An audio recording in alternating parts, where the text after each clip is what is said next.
torch thing is simply a kitchen torch. I ordered it on Amazon and I will link it in the description below. And it is used to pop all of the air bubbles that are in the paint. Depending on whether you're mixing it with water or you're mixing it with a pouring medium, it gets little air bubbles in it, and the heat of the torch helps to pop those bubbles. It also helps to create cells in the paint, and everybody loves those cells.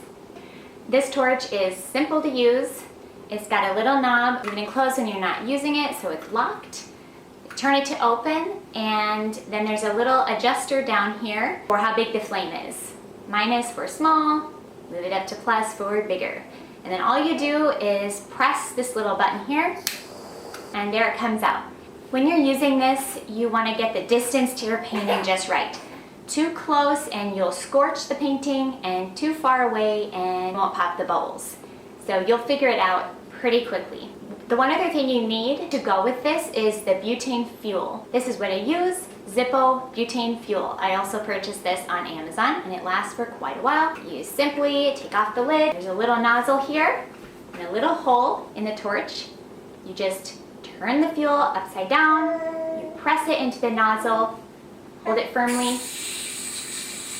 filling up, and you're ready to go. As with anything that produces heat or a flame, you have to be extremely careful when using this and do not let it get in the reach of children.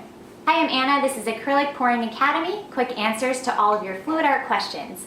If this video was helpful for you, give it a thumbs up and subscribe for more mini lessons on all things fluid art. Take care, guys. God bless.